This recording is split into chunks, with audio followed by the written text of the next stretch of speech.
सभी दोस्तों को सलाम नमस्ते। मैं हूं अशोक कुमार रूहेला। कहानी सुनो में आपका स्वागत है।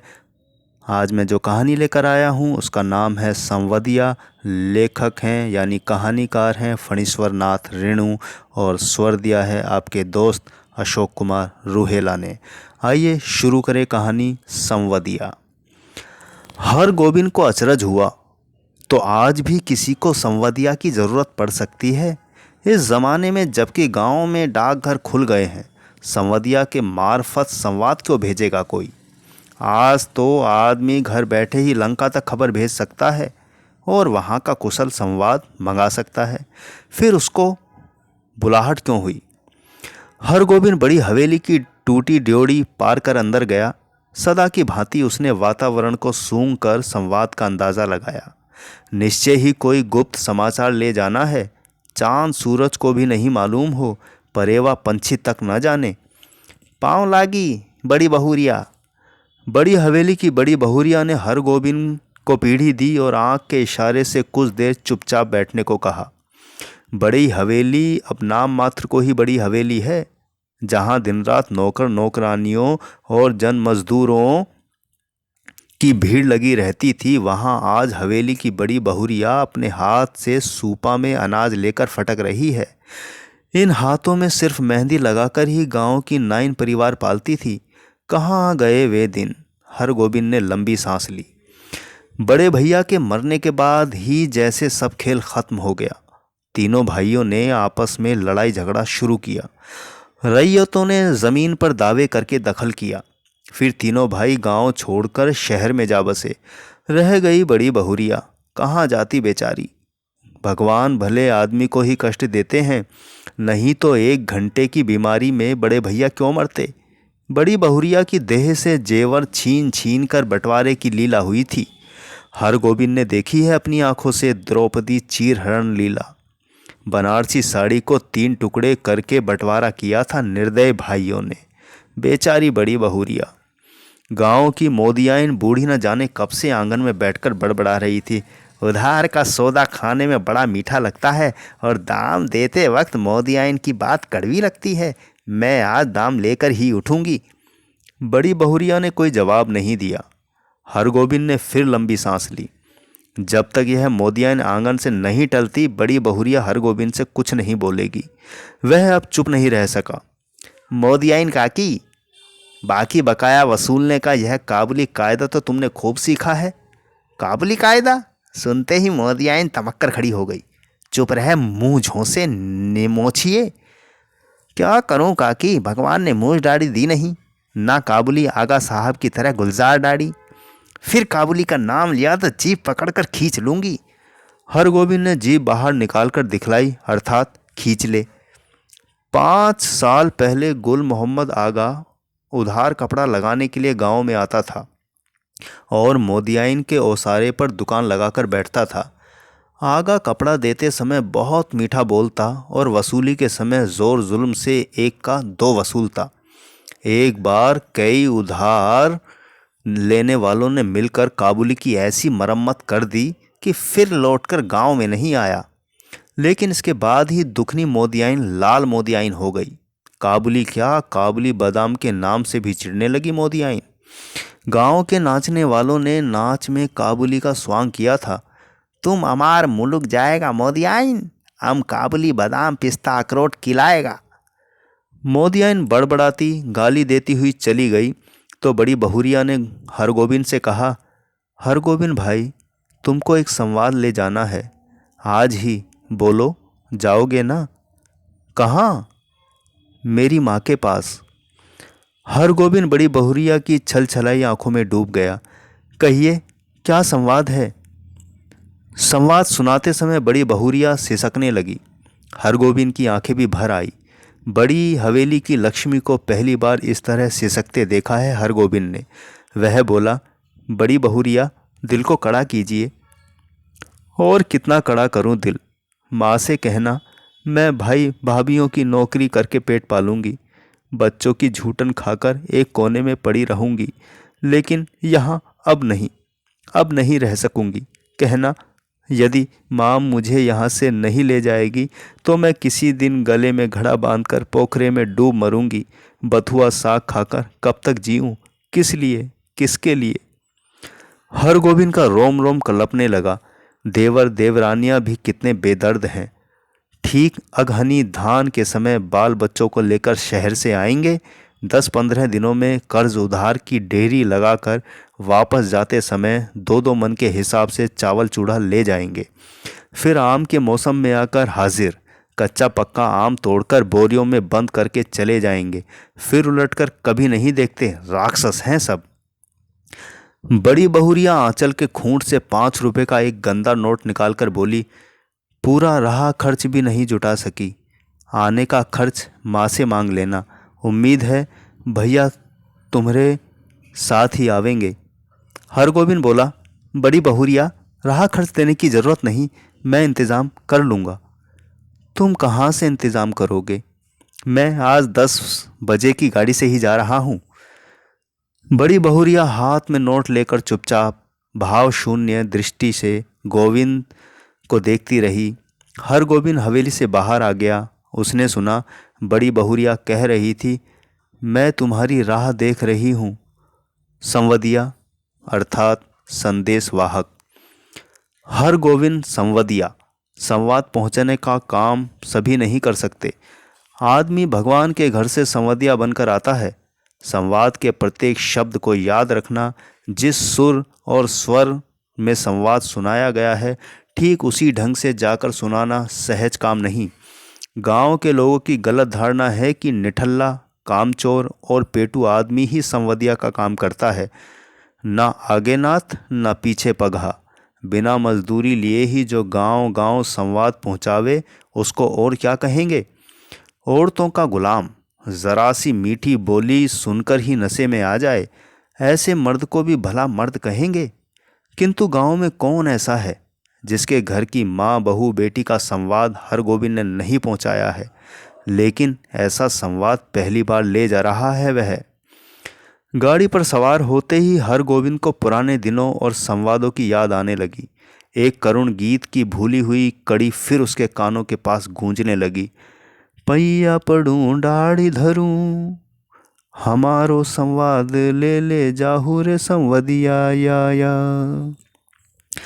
बड़ी बहुरिया के संवाद का प्रत्येक शब्द उसके मन में कांटे की तरह चुभ रहा था।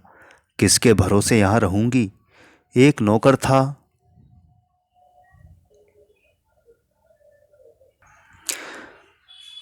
बड़ी बहुरिया के संवाद का प्रत्येक शब्द उसके मन में कांटे की तरह चुभ रहा था। किसके भरोसे यहाँ रहूंगी? एक नौकर था, वह भी कल भाग गया। गाय खूंटे से बंधी भूखी प्यासी हिकर रही है। मैं किसके लिए इतना दुख झेलूं? हरगोविंद ने अपने पास बैठे हुए एक यात्री से पूछा, क्यों भाई साहब, थाना बिहीपुर में डाक गाड़ी रुकती है या नहीं? यात्री ने मानो कुड़कर कहा, थाना बिहीपुर में सभी गाड़ियां रुकती हैं। हरगोविंद ने भांप लिया, यह आदमी चिड़चिड़े स्वभाव का है, इससे कोई बातचीत नहीं जमेगी।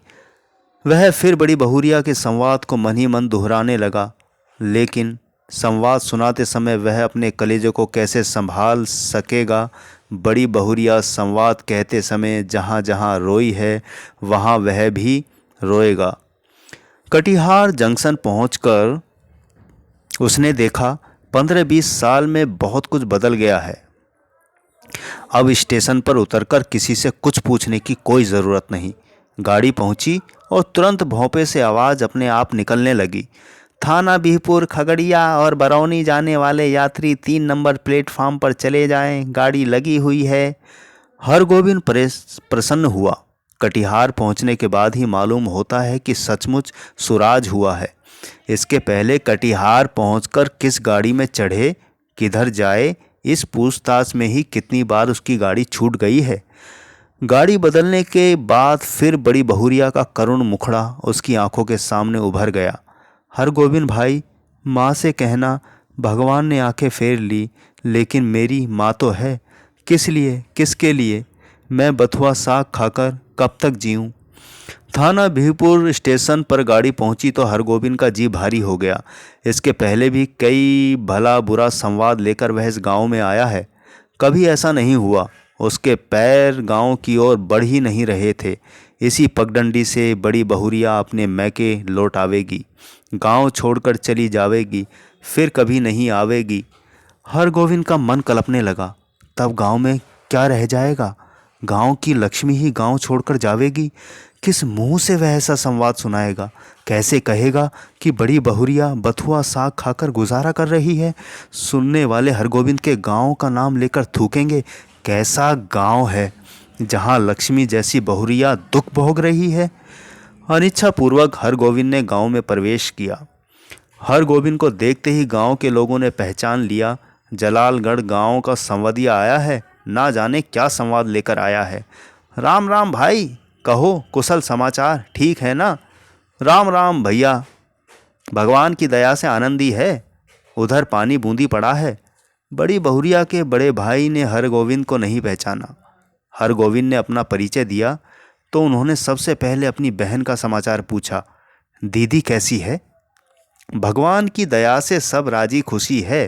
हाथ मुंह धोने के बाद हरगोविंद की बुलाहट आंगन में हुई। अब हरगोविंद कांपने लगा, उसका कलेजा धड़कने लगा। ऐसा तो कभी नहीं हुआ। बड़ी बहुरिया की छलछलाई हुई आंखें, सिसकियों से भरा हुआ संवाद उसने बड़ी बहुरिया की बूढ़ी माता को पांव लागे की। बूढ़ी माता ने पूछा, कहो बेटा, क्या समाचार है? माए जी, आपकी आशीर्वाद से सब ठीक है। कोई संवाद है? संवाद जी, संवाद तो कोई नहीं। मैं कल सिरसिया गांव आया था तो सोचा कि एक बार चलकर आप लोगों का दर्शन कर लूं। बूढ़ी माता हरगोविंद की बात सुनकर कुछ उदास सी हो गई। तो तुम कुछ संवाद लेकर नहीं आए हो? जी नहीं, कोई संवाद नहीं। ऐसे बड़ी बहुरिया ने कहा है कि यदि छुट्टी हुई तो दशहरा के समय गंगा जी के मेले में आकर माँ से भेंट मुलाकात कर जाऊंगी। बूढ़ी माता चुप रही। हरगोविंद बोला, छुट्टी कैसे मिले? सारी गृहस्थी बड़ी बहुरिया के ऊपर ही है। बूढ़ी माता बोली, मैं तो बबुआ से कह रही थी कि जाकर दीदी को लिवा लाओ, यहीं रहेगी। वहाँ अब क्या रह गया है? ज़मीन जायदाद तो सब चली गई। 3 देवर अब शहर में जाकर बस गए। कोई खोज खबर भी नहीं लेते। मेरी बेटी अकेली। नहीं माई जी, ज़मीन जायदाद अभी भी कुछ कम नहीं है। जो है वही बहुत है। टूट भी गई है तो आखिर बड़ी हवेली ही, सवांग नहीं है। यह सब ठीक है, मगर बड़ी बहुरिया का तो सारा गांव ही परिवार है। हमारे गांव की लक्ष्मी है बड़ी बहुरिया। गांव की लक्ष्मी गांव को छोड़कर शहर कैसे जाएगी? यूं देवर लोग हर बार आकर ले जाने की जिद करते हैं। बूढ़ी माता ने अपने हाथ हरगोविंद को जलपान लाकर दिया। पहले थोड़ा जलपान कर लो बबुआ। जलपान करते समय हरगोविंद को लगा बड़ी बहुरिया दालान पर बैठी उसकी राह देख रही है, भूखी प्यासी। रात में भोजन करते समय भी बड़ी बहुरिया मानो सामने आकर बैठ गई। कर्ज उधार अब कोई देते नहीं। एक पेट तो कुत्ता भी पालता है, लेकिन मैं माँ से कहना। हरगोविंद ने थाली की ओर देखा। दाल भात, 3 किस्म की भाजी, घी, पापड़, अचार। बड़ी बहुरिया बथुआ साग उबाल कर खा रही होगी। बूढ़ी माता ने कहा, क्यों बबुआ, खाते क्यों नहीं? माए जी, पेट जलपान तो कर लिया है। अरे, जवान आदमी तो 5 बार जलपान करके भी 1 थाल भात खाता है। हरगोविंद ने कुछ नहीं खाया, खाया नहीं गया। संवदिया डटकर खाता है और अफर कर सोता है, किंतु हरगोविंद को नींद नहीं आ रही थी। यह उसने क्या किया, क्या कर दिया? वह किस लिए आया था? वह झूठ क्यों बोला? नहीं नहीं, सुबह उठते ही वह बूढ़ी माता को बड़ी बहुरिया का सही संवाद सुना देगा, अक्षर अक्षर। माई जी, आपकी इकलौती बेटी बहुत कष्ट में है। आज ही किसी को भेजकर बुलवा लीजिए, नहीं तो वह सचमुच कुछ कर बैठेगी। आखिर किसके लिए वह इतना सहेगी? बड़ी बहुरिया ने कहा है, भाभी के बच्चों की झूठन खाकर वह एक कोने में पड़ी रहेगी। रात भर हरगोविंद को नींद नहीं आई। आंखों के सामने बड़ी बड़ी बहुरिया बैठी रही सिसकती, आंसू पोंछती हुई। सुबह उठकर उसने दिल को कड़ा किया। वह संवदिया है, उसका काम है सही सही संवाद पहुंचाना। वह बड़ी बहुरिया का संवाद सुनाने के लिए बूढ़ी माता के पास जा बैठा। बूढ़ी माता ने पूछा, क्या है बबुआ, कुछ कहोगे?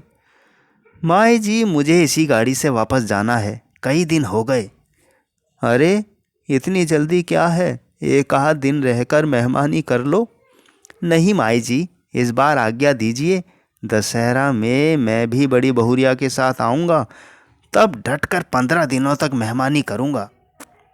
बूढ़ी माता बोली, ऐसी जल्दी थी तो आए ही क्यों, सोचा था बिटिया के लिए दही चूड़ा भेजूंगी। सो दही तो नहीं हो सकेगा आज, थोड़ा चूड़ा है बासमती धान का, लेते जाओ। चूड़ा की पोटली बगल में लेकर हरगोविंद गांव से निकला तो बड़ी बहुरिया के बड़े भाई ने पूछा, क्यों भाई, रहा खर्च तो है? हरगोविंद बोला, भैया जी, आपकी दुआ से किसी बात की कमी नहीं। स्टेशन पर पहुंचकर हरगोविंद ने हिसाब किया। उसके पास जितने पैसे हैं उससे कटिहार तक का ही टिकट खरीद सकेगा, और यदि चौवन्नी नकली साबित हुई तो सैमापुर तक ही। बिना टिकट के वह एक स्टेशन भी नहीं जा सकेगा। डर के मारे उसकी देह का आधा खून सूख जाएगा। गाड़ी में बैठते ही उसकी हालत अजीब हो गई। वह कहाँ आया था, क्या करके जा रहा है, बड़ी बहुरिया को क्या जवाब देगा? यदि गाड़ी में निर्गुण गाने वाला सूरदास नहीं आता तो न जाने उसकी क्या हालत होती। सूरदास के गीतों को सुनकर उसका जी स्थिर हुआ थोड़ा कि आहो रामा, नेहरा का सुख सपन भइयो अब, देश पिया को डोलिया चली, भाई रो मती यही कर्म की गति। सूरदास चला गया तो उसके मन में बैठी हुई बड़ी बहुरिया फिर रोने लगी। किसके लिए इतना सहूं दुख? 5 बजे भोर में वह कटिहार स्टेशन पहुंचा। भोंपे से आवाज़ आ रही थी, बैरगादी, कुसियार, जलालगढ़ जाने वाली यात्री 1 नंबर प्लेटफॉर्म पर चले जाएं। हरगोविंद को जलालगढ़ जाना है, किंतु वह 1 नंबर प्लेटफॉर्म पर कैसे जाएगा? उसके पास तो कटिहार तक का ही टिकट है। जलालगढ़ 20 कोस। बड़ी बहुरिया राह देख रही होगी। 20 कोस की मंजिल भी कोई दूर की मंजिल है? वह पैदल ही जाएगा। हरगोविंद महावीर विक्रम बजरंगी का नाम लेकर पैदल ही चल पड़ा। 10 कोस तक वह मानो बाइक के झोंके पर रहा। कस्बा शहर पहुंचकर उसने पेट भर पानी पी लिया। पोटली में नाक लगाकर उसने सूंघा, आह, बासमती धान का चूड़ा है, माँ की सौगात बेटी के लिए। नहीं, वह इससे एक मुट्ठी भी नहीं खा सकेगा। किंतु वह क्या जवाब देगा बड़ी बहुरिया को? उसके पैर लड़खड़ाए। ओह, अभी वह कुछ नहीं सोचेगा। अभी सिर्फ चलना है, जल्दी पहुंचना है गांव। बड़ी बहुरिया की डबडबाई हुई आंखें उसको गांव की ओर खींच रही थी। मैं बैठी राह ताकती रहूंगी। 15 कोस। माँ से कहना अब नहीं रह सकूंगी। 16, 17, 18 जलालगढ़ स्टेशन का सिग्नल दिखाई पड़ता है। गांव का ताड़ सिर ऊंचा करके उसकी चाल को देख रहा है। उसी ताड़ के नीचे बड़ी हवेली के दालान पर चुपचाप टकटकी लगाकर राह देख रही है बड़ी बहुरिया, भूखी प्यासी। हमरो संवाद ले जाहू रे संवदिया या। लेकिन वह कहाँ चला आया हरगोविंद? यह कौन गांव है? पहली सांझ में ही अमावस्या का अंधकार। किस राह से वह किधर जा रहा है? नदी है? कहाँ से आ गई नदी? नदी नहीं, खेत है। ये झोपड़े हैं या हाथियों का झुंड? ताड़ का पेड़ किधर गया? वह राह भूलकर ना जाने कहाँ भटक गया। इस गांव में आदमी नहीं रहते क्या? कहीं कोई रोशनी नहीं, किससे पूछे? कहाँ? वह रोशनी है या आंखें? वह खड़ा है या चल रहा है? वह गाड़ी में है या धरती पर? हरगोविंद भाई आ गए? बड़ी बहुरिया की बोली या कटिहार स्टेशन का भोंपा बोल रहा है। हरगोविंद भाई, क्या हुआ तुमको? बड़ी बहुरिया। हरगोविंद ने हाथ टटोलकर देखा, वह बिछावन पर लेटा हुआ है। सामने बैठी छाया को छूकर बोला, बड़ी बहुरिया। हरगोविंद भाई, अब जी कैसा है? लो, एक घूंट दूध और पी लो, मुंह खोलो, हाँ पी जाओ, पियो। हरगोविंद होश में आया, बड़ी बहुरिया का पैर पकड़ लिया। बड़ी बहुरिया, मुझे माफ़ करो, मैं तुम्हारा संवाद नहीं कह सका। तुम गांव छोड़कर मत जाओ, तुमको कोई कष्ट नहीं होने दूंगा। मैं तुम्हारा बेटा। बड़ी बहुरिया, तुम मेरी माँ, सारे गांव की माँ हो। मैं अब निठल्ला बैठा नहीं रहूँगा, तुम्हारा सब काम करूँगा। बोलो बड़ी माँ, तुम गांव छोड़कर चली तो नहीं जाओगी? बोलो। बड़ी बहुरिया गरम दूध में एक मुट्ठी बासमती चूड़ा डालकर मसकने लगी। संवाद भेजने के बाद से ही वह अपनी गलती पर पछता रही थी। दोस्तों, कहानी ख़त्म होती है। कहानी कैसी लगी, आपकी प्रतिक्रिया का इंतज़ार रहेगा। नमस्ते।